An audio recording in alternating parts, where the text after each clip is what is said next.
What I'll be focusing on here are mostly data from the continuous monitoring stations that the district operates in the lagoon. So that's the the blue arrows and the red arrows, and some of it will focus just in on that part of the lagoon where the issues have been most recently.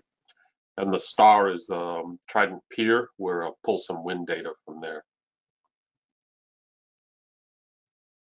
So temperatures, this runs from April 2020 to yesterday, I think, or the day before.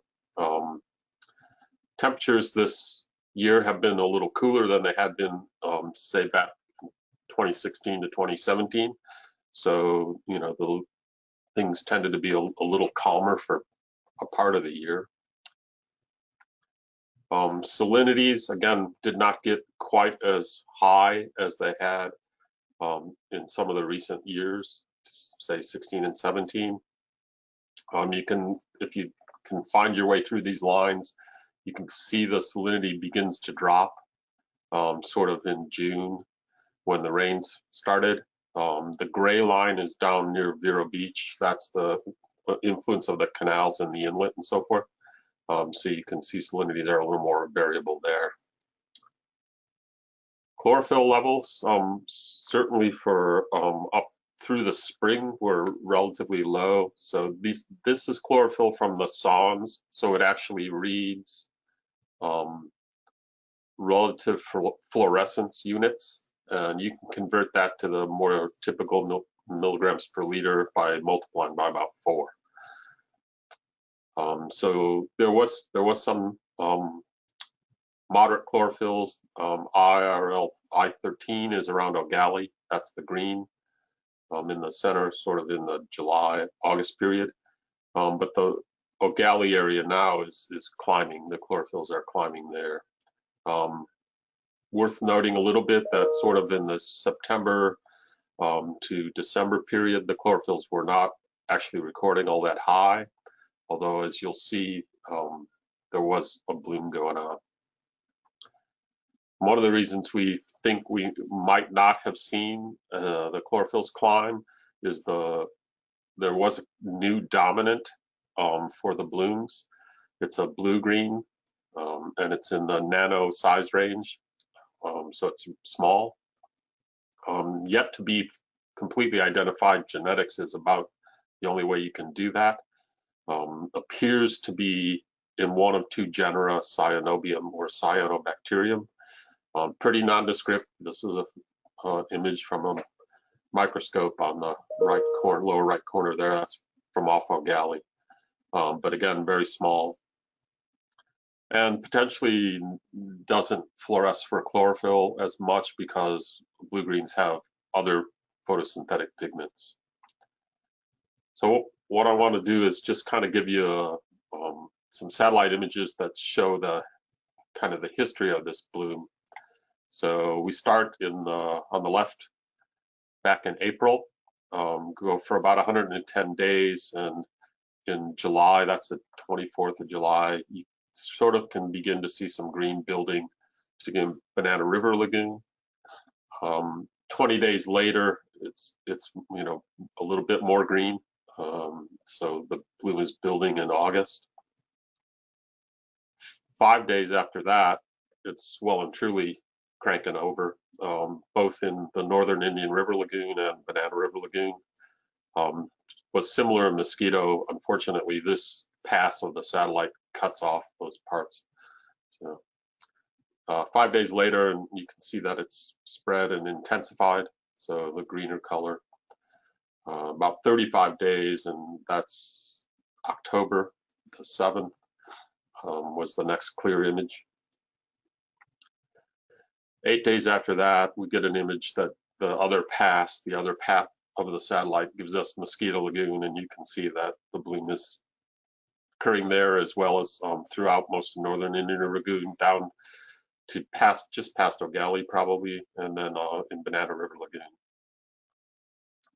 10 days later, and we start to see the bloom begin to crash or fade, both a little bit up in the northern Indian River Lagoon and certainly in this area around O'Galley. The Sonde at O'Galley is placed about where that star is there. 5 days, and that'll be important when we go on here. 5 days after that, and you can see that that part of the Indian River Lagoon is pretty much cleared out. What started to happen as that was going on is people started to report some odd occurrences like foam. So you see this foam building up in someone's backyard. And again, that tends to happen when you get blooms that are failing, the proteins get in the water, the wind stirs it up, and it creates this foam. So there started to be a lot of reports of foam. There also were reports of fish kills. And all of this started taking place over the weekend of the Thanksgiving holiday. So there was a lot of scrambling around with people trying to get in touch with anybody who might have an answer to the questions that were arising. But this is the yellow dots are the reports of fish kills from that time period. And the reason for the fish kills was that the oxygen levels dropped. So this is from the Sonde at O'Galley where that star was on the satellite image. And you can see that oxygen levels dropped below 2, which is that sort of beige pink bar, and stayed there for probably a couple days at that site. Now that Sonde is a little over a meter probably into the water column, so down near the bottom it would have probably been even longer period with low oxygen levels.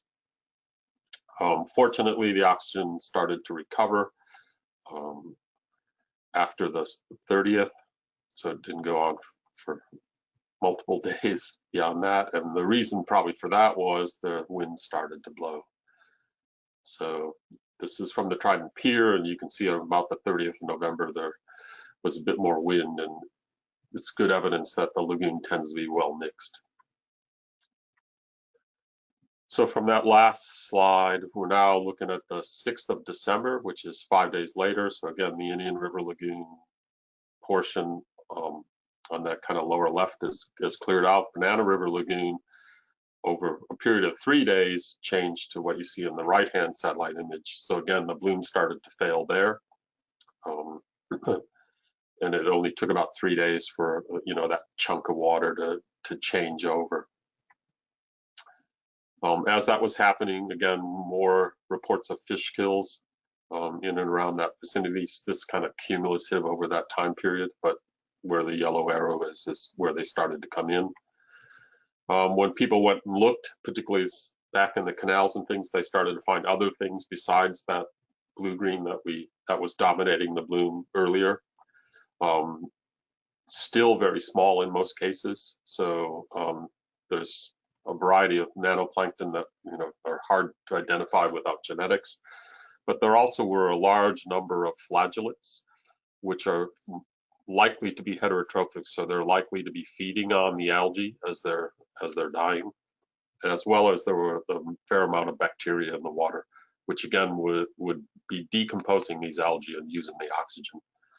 So again, the fish kills and so forth that you saw, that's a dip in oxygen levels. So this is from a Sonde that's in Banana River Lagoon, right in that patch where the water was brown, and you can see that it dipped below 2 sometime on around the 12th of December up through the 14th. Fortunately, after the 14th, the oxygen levels have climbed back up, and once again, if we look at the wind data, we see that the wind's been helping us lately. As all this started to develop, when the bloom was taking hold, there have been weekly coordination meetings among a variety of groups to go over the most recent information, try to link up all the various reports, have some talking points where people agree on, what we do know and what we don't know, and just generally try to get everybody on the same page.